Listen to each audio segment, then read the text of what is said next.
Oh, that's absolutely amazing. And I know you're working on another new book. Yes, I was so excited. I'm from Louisiana originally, so those are my roots. And I was asked to write a book about North Carolina, about the haunted history, which came out this year as well, and I traveled. So once that came out, the same publisher asked me if I would write about the haunted history of New Orleans. And I said, yes, I'd love to. And during the same time, a group of producers approached me, asked me if I'd like to do a documentary about New Orleans, which I'm doing about the history, the mystery, and the magic of New Orleans. I think it's really important that we take care of New Orleans and preserve it. There's a special energy there where the Mississippi runs into the Gulf.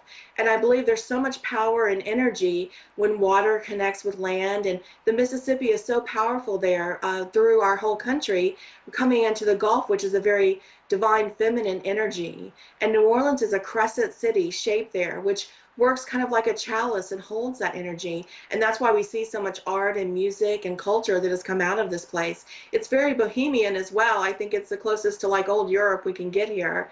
And so I'm going down to explore all that and write about it in a book and do a documentary to talk about it and share what goes on in this city. And I think everyone should try to put New Orleans on their bucket list to go at least once in their lifetime and really experience the culture and the energy for yourselves, especially if you're a creative type and are into the arts. When I get there, I can't stop writing. It just pours out of me. It just does something to me energetically. And it's a great place for anyone that wants to connect with your bohemian wild side and play for a little while.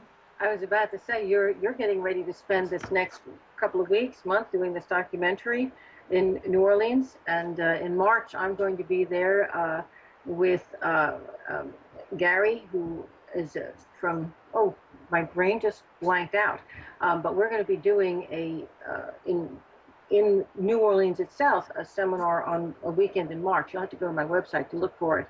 I hate when my brain goes blank like that, but that is going to be my first time in Louisiana, which is probably why I went blank. You're telling me all this good stuff I have to go and do, and I can't wait. I'll email you a list of my favorite places, Sandy, and we'll have to get together sometime. I'd love to be your guide to New Orleans sometimes.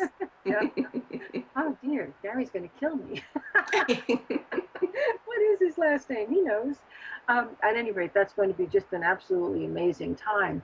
So let me just finish up our show. We've only got about 2 minutes left here. No more time, folks, to take any more callers. Carla, is there anything else that you'd like to tell our audience, before we close off, and I just, give them a little bit more information about my things here? Absolutely. What I'd love to say is when I talked to my students back from 2001 to 2004, I told them that 2007 to 2014 was going to be a really tough time. I tried to warn people and say it's going to get really rough and messy economically, politically, and within ourselves, our own internal struggle. But what I saw in everyone's aura and what I still see evolving is so beautiful and so powerful. We are becoming super-powered beings of light. And by 2015 into 2016, the world as we know it will be changed in so many ways, and we will be so much more connected, interconnected with each other, with ourselves, and with the higher realms, the higher spiritual realms.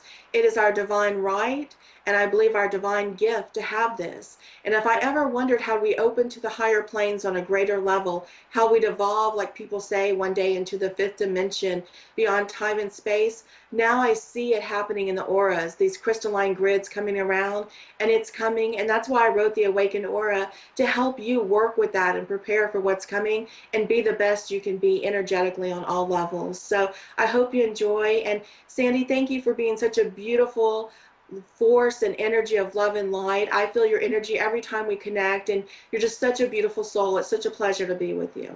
And Kayla, thank you so much for being on our show today. This has been a delight. We got to cover so many things, and I hope you're going to come back again because there's so much more to cover. Love And to all of our listeners out there, remember, if you're not a member yet, please come join, and then you'll be able to interact by calling in, emailing in. Anyone can watch this show. My next show is going to be in 2 weeks. I will have another very well-known radio host on, Sandy Peters, to join me. So we're going to have a good time. In the meantime, check out what's doing with me on sandyanastasi.com. Check out my chat on sandyanastasi.com. That occurs every 2 weeks. And please, if you are wanting to study psychic development, check out the webinar Psychic Development 1 right here on infinitequest.com. That's the best place to study psychic development if you can't get to somewhere in person. So thank you, everyone. It has been a delight. Thank you for joining us this afternoon. Good afternoon and good night. Bye now.